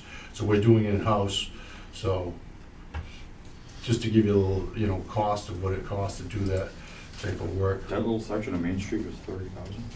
Correct. Wow. And it's, oh, good. The state is opening up some of the various grants, like this small bridge program and some of the others. And the town will be looking at that too, to fill some of his budget holes. Some of the infrastructure. And Yeah, that doesn't even Hamlin Street's include, a state project, right? Correct, yep. and that doesn't even include Chapter 90. some of the federal pass-through infrastructure money. That's just the state itself. Mm-hmm. And there's going to be some other issues coming up that we anticipate funding sources that we'll be looking at. It's, infrastructure is the new golden child. Now we just I got got to a get in silly line. question. Can we get a guardrail over here in front of the sign? Why, I mean, how many times have we replaced that sign in the last year? Yeah, Like, yeah, it seems to be hitting a lot. I do have some reflected things over there. There was talk about maybe one of them stop signs that, you know, it got the lights on it. Cause you got one on the end of Perry Hill, you got a guardrail there, there's Yeah. one over here. Yeah, yeah, yeah. It seems that does get hit a lot. Oh, God. And if somebody hits it, they'll sue the town. Yeah. That's what happens. Yeah. Well, I mean, something could be brought up maybe through the safety committee or something, and see if they're we could do something like that, yeah. Dan, what do you anticipate for articles? The articles, I'm just looking for trucks. Did you guys get that one? A truck Yes, that's what you just said. and a slide-in sander? No, that's not it. That was We the just got the vehicle list. details of your equipment. Is this what you're talking about? No, that's just the list of what we have and the mileage in the year, replacement years type of thing on it. Yeah. So this is on, well, that's one of the trucks I'm looking to replace is a 1988 GMC that's on there. 1888, why are we replacing that? I know, it's pretty nice, but it's Don't get 55,000 miles. yeah, it's got low Is that miles going around on the it. clock? Spring chicken. Yeah, but the problem is getting parts for this stuff, and I do have a parts truck, and we're running slim on parts now, so that's, go to it the actually boneyards runs up good, the believe it street? or not, huh? Can't go to the boneyards up the street? No, no, that's the problem. You could So- take the municipal plate off it and put an antique plate on it. There you go. It's actually, 34 years old, that truck, so, we got a couple of them, 92, I really actually need two, so, but, again, we ain't gonna kill the thing all at once, so I'll probably be looking for two of them, the ones like the 92, and them are kinda like the last pieces for, but hopefully, like, if I can get this one, and hopefully this number actually holds up, because when I got this was a couple months ago too as well, and it just seems like with the fuel increase, everything went up, so I'd have to definitely, if this comes up to, I might be looking for a little more on this article. Originally, what that is a six-wheeler right now we have, and, the price difference between a six-wheeler and a ten-wheeler was $30,000. So this price of the 280 was for the ten-wheeler, not the six-wheeler, just because it was for $30,000. It's more versatile to me year-round, because now I can use it for paving as well. And currently, I only have two ten-wheelers, and I gotta hire ten-wheelers to, if I gotta do a big, long street. So that would help as well, having an extra ten-wheeler instead of a six-wheeler in hand. And you're able to do more salting, because these bodies are dumps with the sander inside of them, so they got the chains in them, so what's nice about that, they don't have to fill up as much, so they're out on the road a little longer, with they can do more distance. So that first one is for that ten-wheeler, the second article is for a slide-in for the existing ten-wheeler we have, which is the '06 International, which never had a sander in it. So I'm thinking get a slide-in sander for that body, so we'd have 3 10-wheeler sanders out there, and I wouldn't have to rely on all the the smaller six-wheelers, which is the older ones right now. So the total cost for the articles would be around, It was 50 for that and 280 for the truck. so So 50 and 280. I'm going to be bringing a whole list Okay, of all the to the articles. committee of Okay. what I consider capital articles. Okay. so them are the two as far as highway goes. And DPW has already given those two to us. Okay. How's the town set for contractors for plows? Everyone seems to have a shortage. We have big shortage in town? Well, we had 32. It's been declining, every year, it seems like. Last year, we had like 20. Nobody wants to do it. 22, correct. This year, we're down at 18. This last storm, it must be because of the Super Bowl. I called a lot of people didn't show up, so I had 10 out of 18. And I got 10 routes, so that's like one guy per route, and not counting our highway guys. So it's a little difficult. We're getting it done. We did the main drags first, and then we kind of just branched out to the side streets. It just took a lot longer than usual. People got to bear with us. It's I kind of adopted my town, my street, Weldon Lane. Yeah. I found that one out myself. Thanks. You guys started a new program, Adopt my a Street. You're gonna come to my street too. Mr. Superintendent, you're also using the facilities folks to do some work for you, aren't you? Yes, the two kids actually work with our plows. Yes. Yeah. So they got two of their guys out with us. So the two He- Miguel and Tyler both plow for me now. So they use the building truck, which is the red one, and then I have the old superintendent's truck that we put blade on. So I got two pickups that the kids are running for us to help us out too, and they're on routes as well. So we're trying They to. have to carry GPSs? No, No. no, no.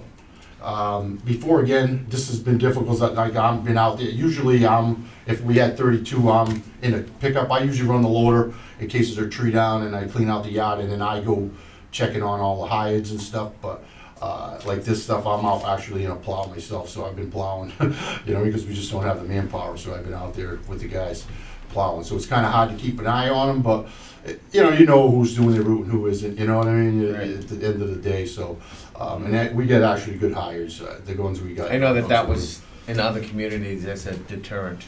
Yeah. The GPS, that you mean? Yeah.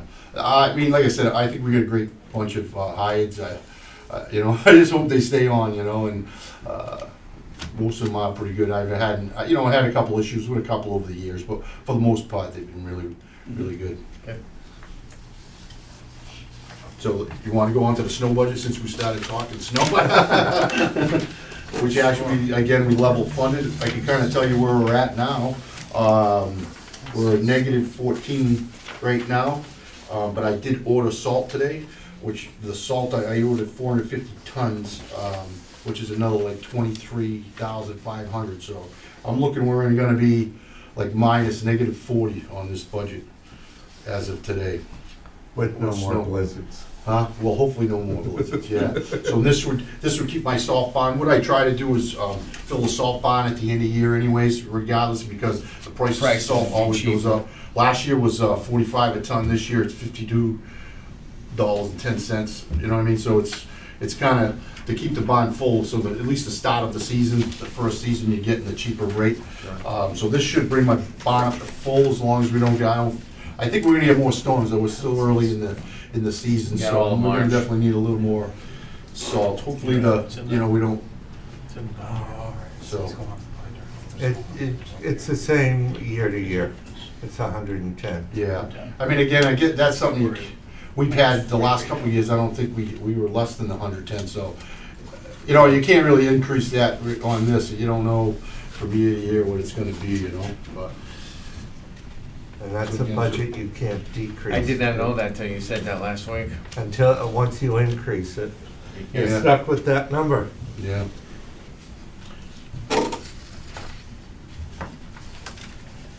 Which if we don't use it, it goes back into the general fund anyways, so. Yeah, this is New Yeah. England, whether you. Yeah, it's tough, it's tough. Next time that happens will be the first time.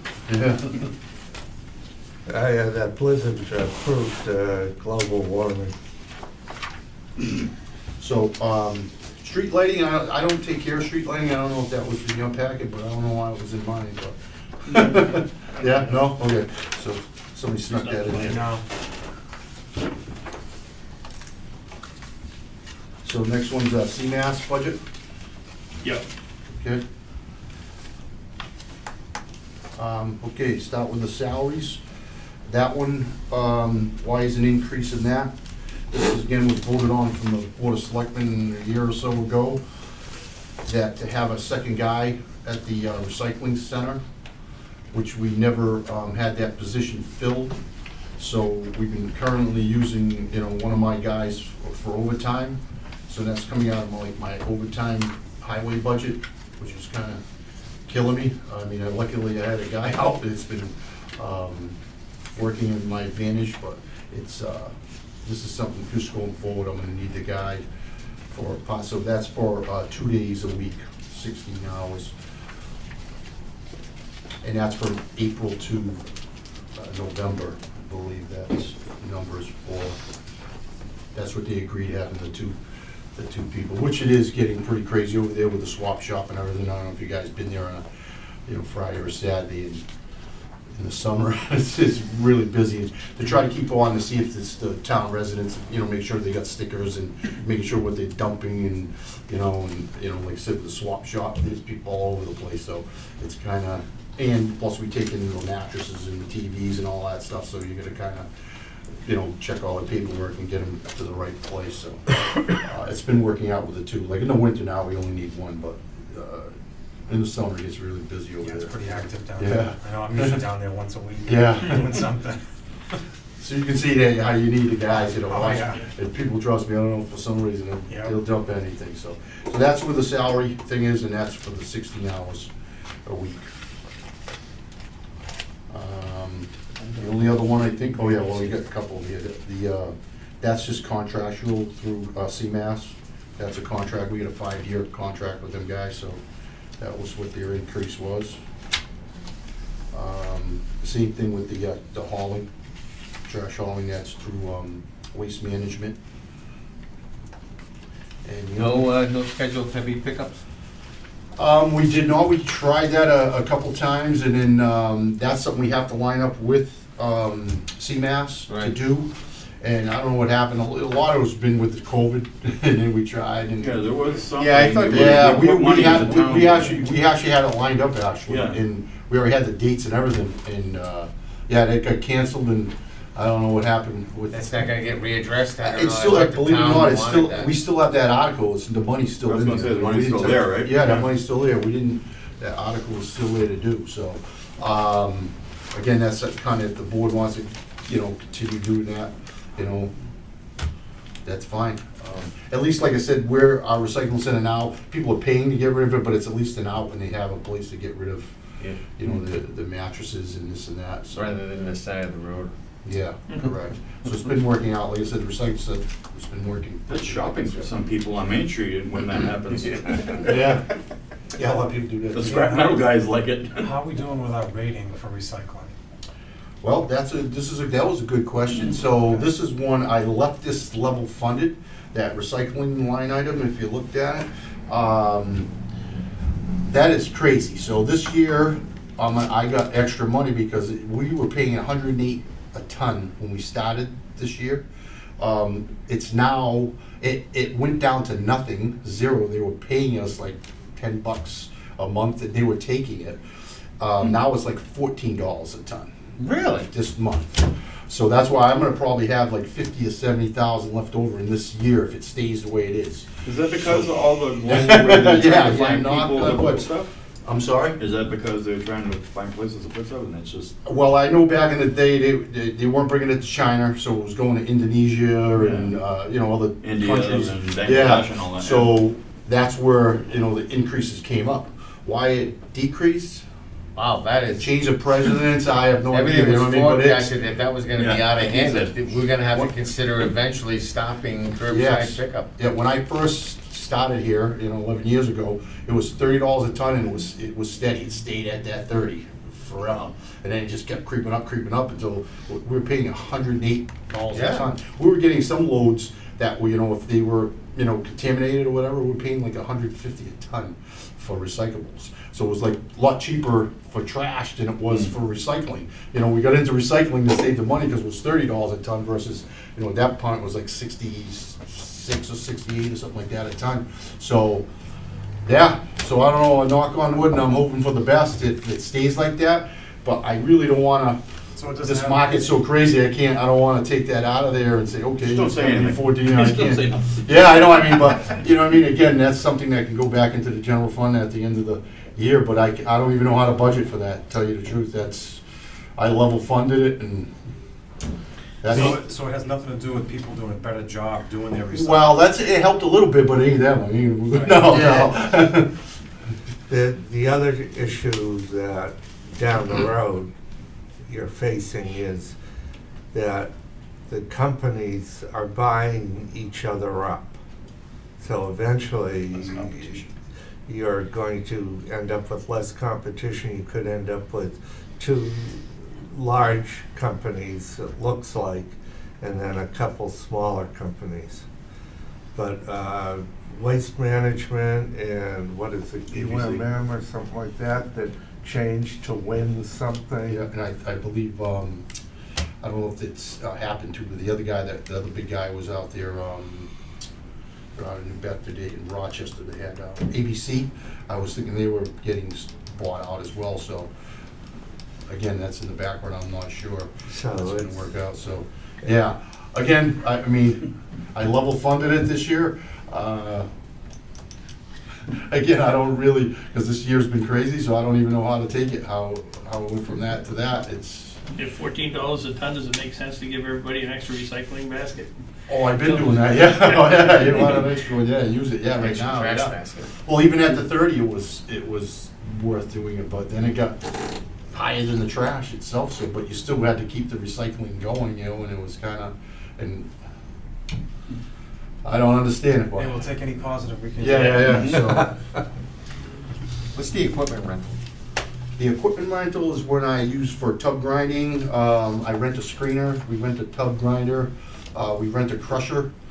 We use our equipment to load it, you know, and even to screen with it. We Yeah. use our loader's excavator. But we do have to rent a screener, we have to rent a crusher, and we rent the tub grinder. And all them pieces of equipment we cannot own. The tub grinder is like 600,000. Them crushers that we get is actually 2 machines, and they're 600,000 a piece, so they're $1.2 million, you know, for the once a year we crush, you know, so. But it's a good thing in that we use all that material we crush for roads. We've been using it. I got a good pile in now. I'm gonna try to actually, since we got a revolving fund now, I'm gonna try to see if we can sell some of that stuff. We sold loam, not last year because we did the schools soccer fields, so we kind of used our loam that we screened last year, but, and for the projects that we had in the town, obviously, but, so that's another thing we kind of sell to the residents and, you know, hopefully get some money back for that. So are we renting more equipment than we usually do, or is just the cost gone up? The cost, and like the tub grind, I don't know, another reason, we've been getting a lot of brush in there, more than, it seems every year we get more and more stuff in there, and I don't know if it's the more windstorms we're getting or whatever, we're getting another one tomorrow night, so it just seems like that brush, talking I had to about do it down twice, at I had to do it recycle twice this year, so again, that's kind of one of the reasons, and you gotta grind it up, I don't got the room there to Yeah. not do that, you know, so that's the reason on the increase of that.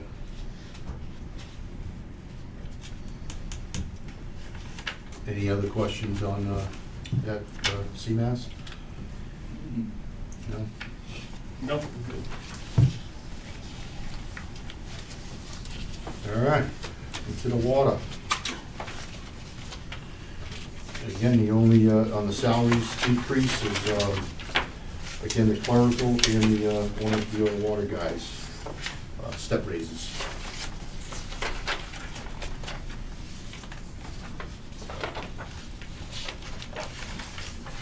And then the fridge benefits us, that's the health and stuff, insurance for them.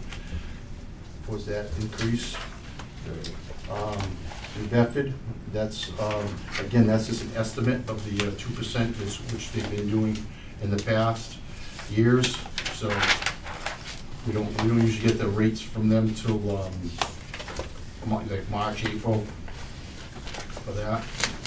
So we're just kind of going with the 2% like they usually been in the past. And pretty much everything, oh, we got the gasoline, which is up on there, so, and the postage was up.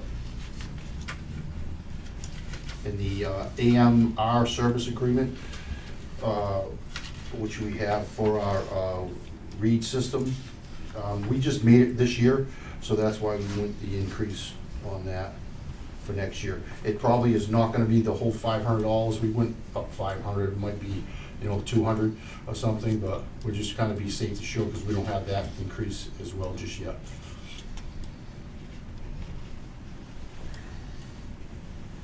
So there's no real significant increases here in the. No. And you get the meters too, the meters, additional meters, and that again is because the meters and the, them MTU read units went up this year as well. And again, I think everything's based on fuel goes up, and, I mean, I know the pipe, materials for drainage projects and stuff that went crazy, water pipe.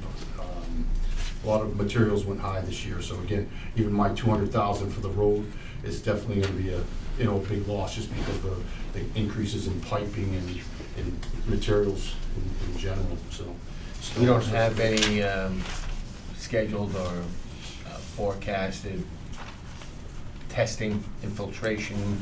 I know we went through a series of contractors coming in that had to do, was it state required infiltration, water Well, infiltration? that's for the sewer, that would be on the That's sewer. stormwater. That's- Yeah, storm. That's just sewer, I'm sorry. Sewer and stormwater, we got both, yeah. The MS4, they're doing the testing for that sewage in the thing that's going out into the river. Right. That's the MS4 regulations, which actually conservation is really the main guy on that one, but you know, we help them with this. We do the catch basin cleaning and all that stuff, so that's part of my budget, and I give them all the records and stuff like that. As far as water, there was an increase on testing, if that's what you're looking at. That's because we got lead and copper this year, coming up this fiscal. We do every 3 years, so every 3 years it's extra money to do the testing for lead and copper this year. What about manganese? No, we're not a treatment, so we just got DEP gives us the test schedule that we have to follow, which is normal call form every month, and then we do HAAs and THMs every quarter, every 3 months. And this year we have to do asbestos. So they'll tell us what we have to do, and like usually if you have a problem with lead and copper, they'll do it every year, which we do not, knock on wood again, so we do every 3 years. So that increase in the blue testing, which I don't think was much on that, right? Was for the water testing. Was it Yeah, $1,000? 1,000 this year, right? But that's for that. And the postage went up a little bit, I think it was $200, and that was for, because we have more homes now, we got actually a few more water services than we used to, so every year that keeps increasing, so the postage goes up as well. So currently, we have 2,881 water. We got like 9-something on sewer. I'll say 990-something, almost 1,000 people on sewer, and almost 3,000 on water in town. So I think that's pretty much it on water. I don't know if you guys see any more on that. Yeah. And any changes in the amount of fluoride added to the water that comes from New Bedford? Not That that you I know know of? of, not that we're aware of, nope. So We get all their test results too as well. We have to put that in our reports. We do the ASR and the CCR report, and we'll get all their tests that they have to do, and then we just give them pretty much like our testing, what we do. We're required to do ours, which is coliform, and like I said, the THMs, HAAs, lead and copper, asbestos, stuff like that. But as far as treating it, we do not put any treatment in whatsoever. Okay. We got 5 inlets that come in. We're just one system. So we got one at Slocum, one over here at Tarkin Hill, one at Nyes Lane, one at Peckham, and one at Lloyd Street. Then we're our 5 inlets that come in from the city, different size pipes. And Yeah, the only That's reason what I feeds asked, the the whole only reason I system. asked is because too much fluoride can be toxic. yeah, yeah, So you don't want to have yeah. a lot of that. Yeah, fortunately, we don't have to deal with the treatment of it and everything like that. And New Bedford so far has been so good with it, so our test's been all good. Actually, we get a couple awards from DEP for our water system, so the last couple of years. All right, guys, you got anything else in water you want to discuss? No? We're good with water. All right. Sewer. I don't think there really was much in sewer at all.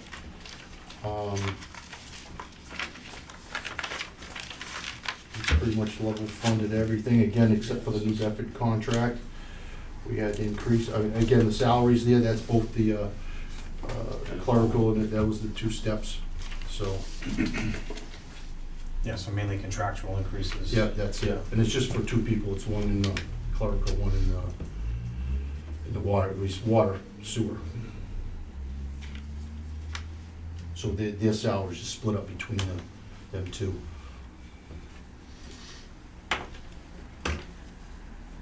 Yeah, so overall, looking at this, real quick, your budget, your overall budget hasn't increased tremendously No, at all. we tried to, well, they asked us to kind of level fund it, we try to keep it as bit, but again, level funding is really decreasing Services. stuff, yeah. Water and sewer, again, it's, Enterprise. yeah, so.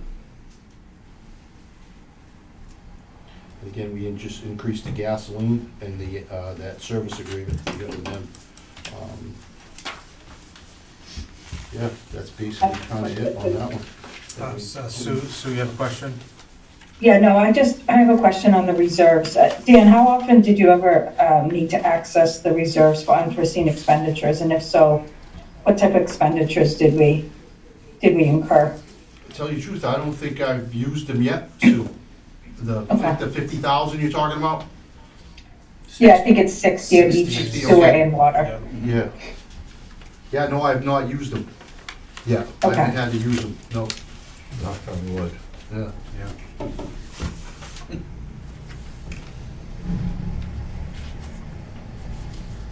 Thanks, Dan. So basically, you know, with this budget the way it is, we'll still be providing the residents with good quality Yep, service. it's all the tests and everything Yeah. like that, yeah. We should be, Yeah, see, we could have had you go first. I know. We should have had For you know. Now you tell them.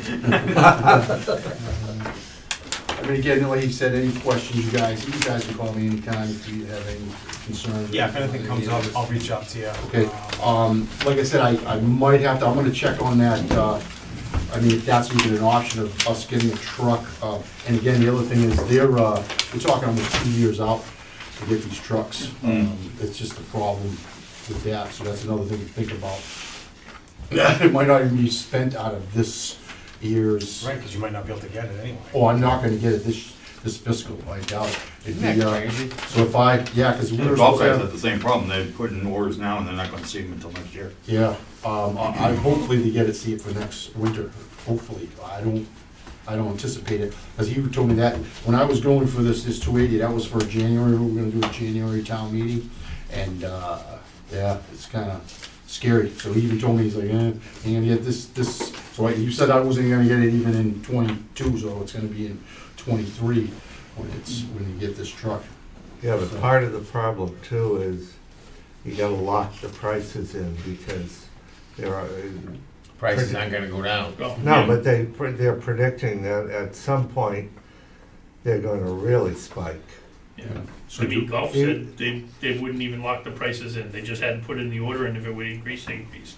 Yeah. Yeah. If we These, can lock they- prices in, then that makes sense. These do lock in though, I think they do. That's good. Been so far, so, sir, should I go for 2? Put it on your wish list. All right, just saying. All right. All right, Dan, thanks for coming in tonight, All appreciate you it. guys have a good night, thank you. Thanks, Thank Dan. you. Thank you, Dan. Right. Okay, folks, next on the agenda is discussion of our old colony liaison role.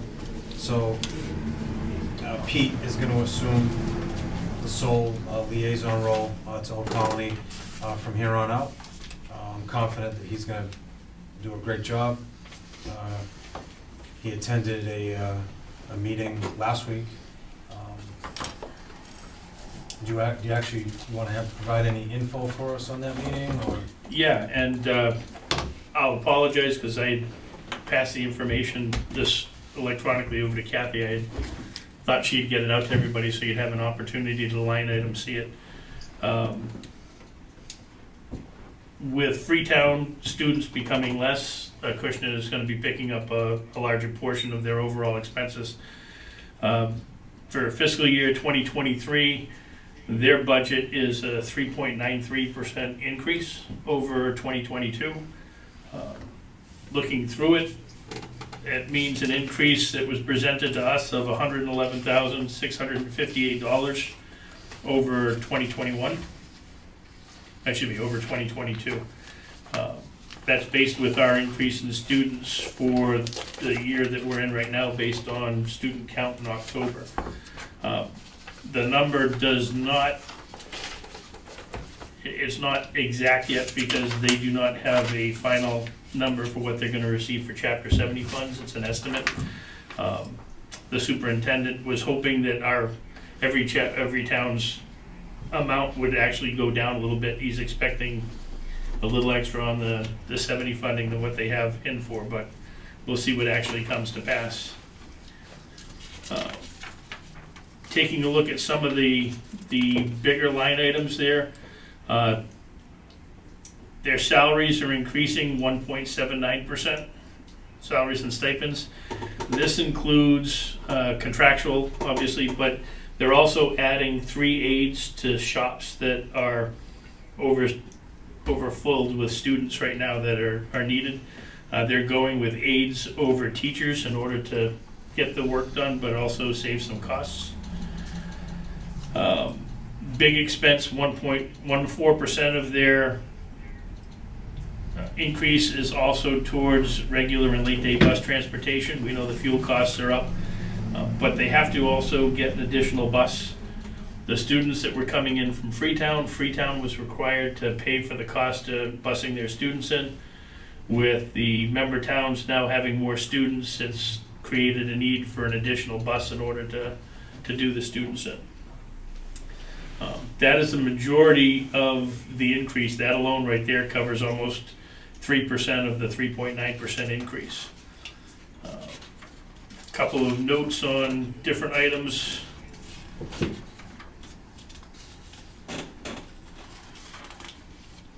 Another decent sized increase was technology hardware. They've got Chromebooks that have been used that are severely outdated. They're 7 years old. For everybody that uses computers, we know 7 years is an eternity in equipment. So there's an increase on that one of about $16,000 and change for the cost of the Chromebooks that they want to replace this year, hardware-wise.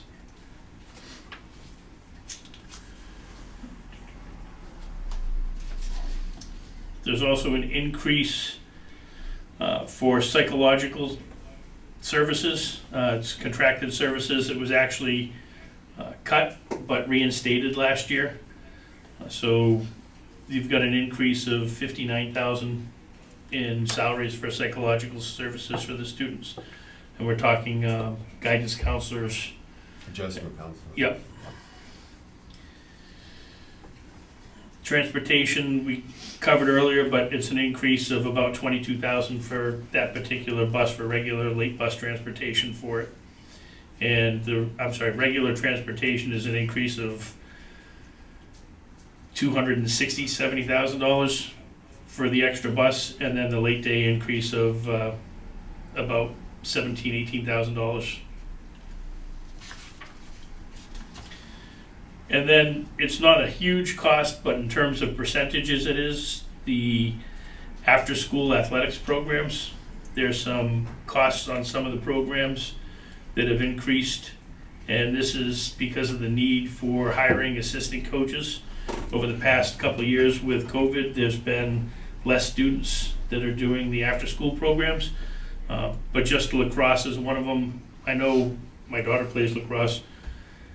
They only had one team last year. This year they're looking at a freshman team and a JV team. They've got that many girls that are interested already. And so we're seeing that with lacrosse for boys and girls, for cross country, and also for golf and cheerleading. So we've got a little bit of an increase for the student services. And the transportation that goes along with it is an increase of about $21,000. Other than that, I mean, and you'll have the line item details as soon as they get emailed out, but there's very little that has gone up with any type of degree of concern for it.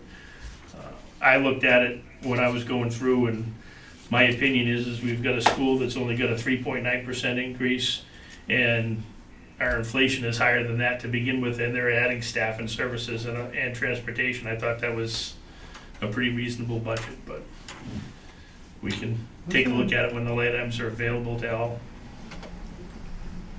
Mr. Chairman, first of all, thank you for bringing the revised figures. That lessens my budget buster there. But just two long-term things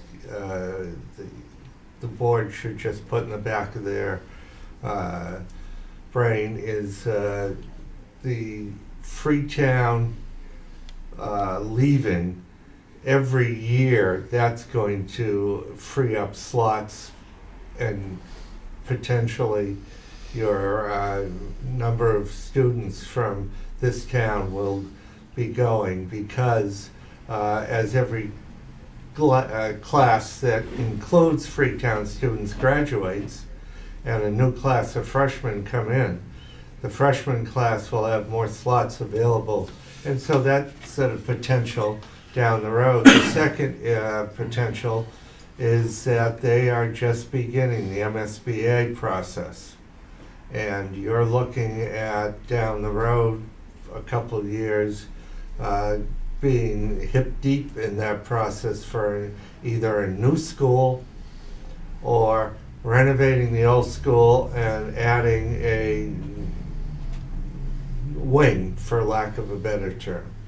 So that is something you've got to look at down the road. I thought there was discussion not that long ago, a year or two ago, that they were looking at some roof. Yeah, they have a lot of, I went to a meeting there a couple months ago, and they have a lot of repairs that will have to be addressed at some point, but to Mr. Kelly's point, I think for, let's say there was gonna be a new school, I think all the towns have to be on board and the same, and agree to Sure. it.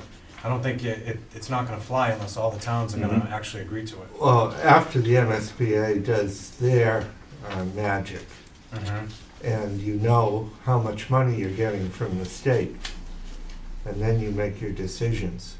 Yeah, because I think for like a brand new school, that's gonna be like huge. I mean, if you wanna use that term. 100K, 100 million. Yeah, That's it's gonna be like pretty, it's gonna be child pretty big. So, So, question, Mike, sorry. Is it all the member towns, the 5 member towns need to agree, or is it 3 out of 5? I'm not 100% Because I thought on the certain budget, 3 out of 5 need to approve the budget. So I'm just wondering, is it truly all the member towns need to approve, or does one person blow it up? I can do some statutory research. We'll find out for sure, because I'm not 100% Yeah. certain on that. Yeah, I'm just questioning if our hands are tied, if we're one of 5 and we say no, we might still be, On the hook, could we be still stuck? yeah. Yeah, it's a good question, and something Well, they're we'll not have at to that find out. point yet. No, that's, I mean, And the other issue is the MSBA will show you your options as far as continually repairing a building that's getting very old versus the new building versus rehabbing the old one and adding a wing. They will lay out all the options to you and actually give you projections. If you do not go into their program, what the repairs will cost you over a number of years to that existing building. And that could be large because you gotta remember the state is gonna continue to tell you what needs to be in the building, what needs to be there as far as HVAC, what needs to be there as far as computers, power, etc. And at some point, it gets to be a point where you've got to stop putting lipstick on a pig. And I think it's an important thing to consider, and I think they probably want to add shops that they don't have available right now to students. And I think, the trend is, I think you're gonna see more students wanting to go to trade schools over time, and it's gonna be more competitive to get into these schools. And the fact that, we don't have a high school here in town, if we have kids in town that wanna go to that school, they should be able to. And we're not paying for a high school here, so they have to go somewhere, and, I'd hate to see a kid not be able to do what he wants to do for his career. when you see statewide the exam scores, the VOTEC schools are by and large higher than the non-VOTEC schools. When you look at the waiting list to get into both the Aggie and the VOTEC schools, it is, hundreds. It's highly competitive. And that's why the state has stepped in recently to say that they can't be as picky as they were in the past in how they do their selection process. Yeah, their wait list or people that they turned away is about the same amount as people that they were able to accept. Yeah, they only, The past they couple only take years. the cream of the crop. And I know this year that we're currently in, they went from 498 students to 521, which is an increase in 23 students, and they said they're at max capacity. They don't think they can actually add another student with where they're currently at. The other thing is part of the budget is $25,000 going to their stabilization fund. They did say currently, right now, they have about $800,000 in that fund. So they have funds for an immediate emergency, should some type of expense for a repair come up, it is there. All right. Didn't we put a roof on that about 4 or 5 years ago? I don't remember. I'm not sure. They were talking They about it. put a roof on it Yeah, a they while were back. talking Well, about it. one of the building repairs, they did a lot of repairs on it. Hey, it's What's on the roof? it's an old building. I forget Oh, the yeah. year that it was built, but it's been there for a long time, so. But, They did say that there's a number of repairs that need to get done, and same thing, the building is old and it's wearing down, but in terms of their budget and their expectations for this next fiscal year, they didn't see anything major that needed to be addressed. All right. Well, thanks for that detailed report, Pete. Very Much good. appreciated. Okay, next on the agenda would be any old business that anybody would have to discuss. All right, if there's no old business, under new business, I'd like to get a town administrator report. I gave you the Budget Buster report. It's something that is going to be very fluid, and I'm going to be giving it to you each time I appear before you as we get harder figures and we see where we're going. And it's just the beginning of looking at the revenue versus the big budget busters like health insurance, Bristol County pension, stuff like that. Bristol County pension is a hard number right now, So the health insurance number that you have here, the as 225,000. an estimate. So is that based on the 15% increase? Okay. And I'm going, to give you the way they do it, they look at our catastrophic cases, they look at the expenses, and our catastrophic cases, under HIPAA, I can't be too definite, but it's under 10.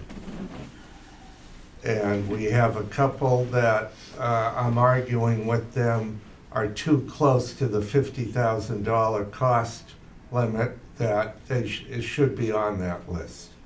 There are a couple others that I have told them should come off. Our consultants are working with them right now to actually go down into the weeds also. You know, we've got some issues with what their projections are, because I think they're over projecting vis-a-vis when we had COVID and so few people were going to the doctors and, you know, using healthcare. They're throwing that out as an anomaly, which I think is right. But they're looking at very high usage as normal. And I'm telling them it'll level out. So we'll see. I would like to get it down to below double digits.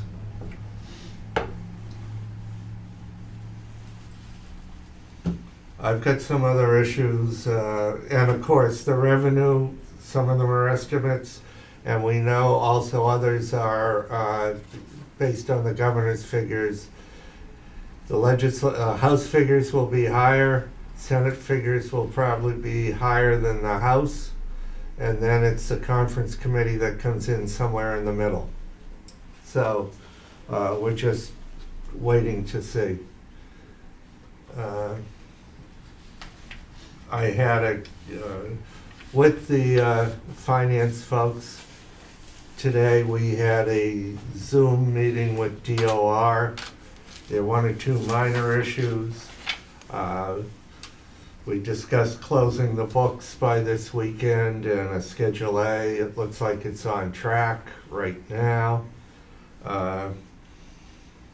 They are asking for the 2020 management letter. They told us that FY '21 snow ice deficit needs to be zeroed out. That's about 11 grand. That is going to have to come from the reserve account. They will not let us go forward with any kind of certifications until we give them that we're zeroing out, whether we do it in an article or the reserve account. They recommended the reserve account because it can be done quicker and we can then certify our free cash, get Schedule 19 done by the schools, and make sure Chapter 70 funds keep flowing to the town. A number of important things. So we're looking at, you had the 10K for the police and reserve. You've got the reserve for the nurse. You've got this 11K. So, you know, it's starting to move as far as the reserves. Okay. I would say that once I talk to the Board of Selectmen, I'll be able to give you folks a list of what we're looking at as articles that would cost money out of free cash. There'll be some other articles as far as from involving minor zoning issues, and that's all I've seen so far. So some non-spending articles. Yes. Okay. I like those. All right. Is that it, Mr. Kelly? That's All right. it. Thank you. Okay. Week 2. All right. Our next meeting date is March 2nd, 2022. We have next week off. I think we all need a week off.